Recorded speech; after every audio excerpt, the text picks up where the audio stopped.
COPD कहले रफली आम गोटे श्वास भली बुझीपर किंतु श्वास ठू यह टिके भिन्न लक्षण श्वास भली किंतु टिके भिन्न तार एग्जैक्ट मीनिंग टी ना भितर ही अच्छी तार फुल फॉर्म आम जदि देखा सीओपीडी माने क्रोनिक ऑब्स्ट्रक्टिव पल्मोनारी डिजीज।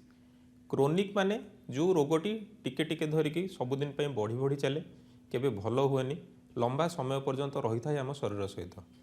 ऑब्स्ट्रक्टिव माने अवरोधकारी कौन सी जगार अवरोध हेले ताको आमे ऑब्स्ट्रक्शन बोली कहू। पल्मोनारी माने छाती, डिजीज माने रोग। तो सीओपीडी माने आम छातीर श्वासनली अवरोध होइकी सेटा धीरे धीरे बढ़ी जाए सेटा को सीओपीडी बोली आमे कहू। आस्थमाटा mainly it is a disease of childhood and young people.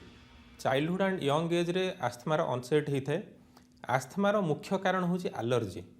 Allergy हेले आमर निश्वास असुविधा हुए, श्वासक्रिया असुविधा हुए, धई छई लगे, कू कू साउंड हुए निश्वास नेले सेटा हूँ आस्थमा। सीओपीडी कारण हूँ अलगा। सीओपीडी भी आस्थमा भली एयरवेज रे डैमेज हुए बट तार कारण हूँ mainly smoking. May it be bidi smoking, cigarette smoking, गंजे स्मोकिंग और इन आवर सेटअप आमर जेहेतु बायोमास फ्यूएल प्रचुर व्यवहार होउची लाइक घसी जालिबा, काठ जालिबा से जो धुआं बाहर से आमर स्त्री लोक मैंने बहुत समय पर्यंत एक्सपोजर होउचंती। So that is another main cause. So COPD mainly elderly मानकर रोग। It occurs after the age of 40 years mostly in smokers and biomass fuel exposure जार हुए। आमर एयरवेज को जेकोसी पदार्थ इरिटेट करुचे आमे आर्टिफिशियली स्मोकिंग करुचे, डायरेक्टली धुआंटा भितर को नौचे किंतु वायुमंडल जो प्रदूषण अच्छी सेटा को भी आमे सबु समय आमे इनहेलेशन करुचे सेटा भी सबु समय आम श्वासनली को इरिटेट करुचे। श्वासनली इरिटेट हेले सेथिरे किछि चेंजेस हबो। श्वासनलीर कांथ गुड़िक मोटा होइजिबे। गोटे ट्यूबर कांथ जेतेबेले मोटा होइजिबो ता भितर देकी पवन यातायात करबा कष्टकर हेबो। सेटा ही ग्रेजुअली सीओपीडी हुए। याकू छाड़िकी certain population a very small proportion तांकर कम एज रे भी सीओपीडी देखा जाए किंतु से माने जेनेटिकली प्रीडिस्पोज्ड। जेनेटिकली जो माने प्रीडिस्पोज्ड से मानक परिवार सदस्यंकर मध्य कम बयसरू सीओपीडी होबार संभावना थाए। तेणु तांको आमे एप्रोप्रिएट स्क्रीनिंग करबा निहाती दरकार। आमे जो फैक्टर को कंट्रोल करि परिबा आमे सेटा को कंट्रोल करबा दरकार। जेमति कि आमे स्मोकिंग छाड़ी परिबा, आमे पॉल्यूशन एक्सपोजर को कमे परिबा, सेही प्रिकॉशंस हमको फास्ट नबाकू पड़िबो। कारण एपटे मेडिसिन्स खाई सेपटे आम जदि आम एक्सपोजर को कंटिन्यू रखा तार कौन मीनिंग नहीं। आमको एक्सपोजर कमेबा पड़ो, स्मोकिंग कमेबा पड़ो, पॉल्यूशन को अवॉइड करने पड़ो, आम लंग्स को हेल्दी रखापी प्राणायाम व्यायाम निश्वास एक्सरसाइज सब करने पड़ो।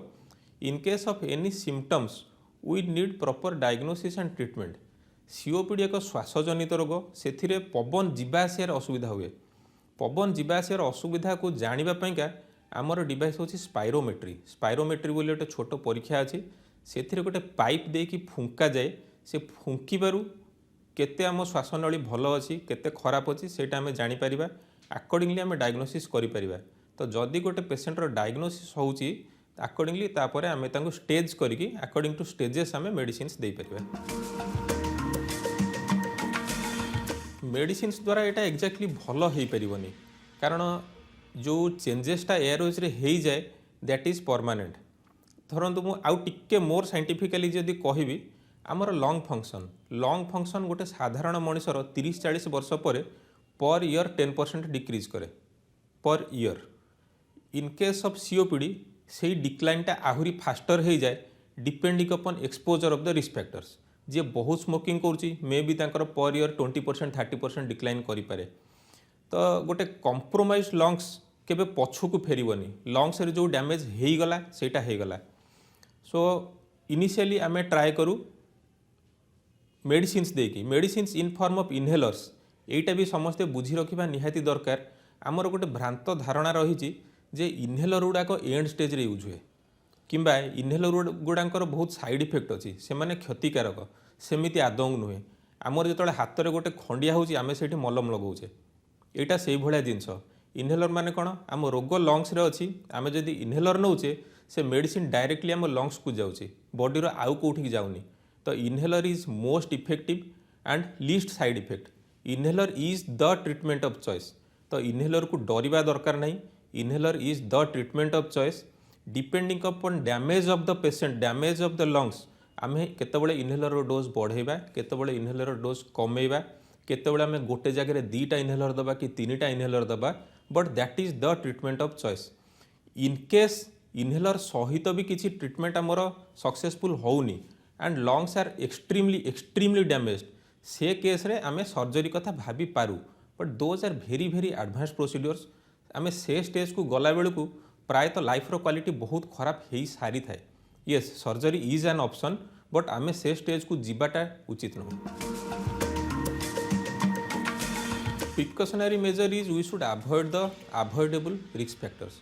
आमे स्मोकिंग छाड़िबा कथा, पॉल्यूशन अवॉइड करबा कथा, आमे इंधन चूल्हा गैस व्यवहार करिकी आमर जो बायोमास फ्यूल रो एक्सपोजर कमेबा कथा, हेल्दी लाइफस्टाइल मेंटेन करबा कथा।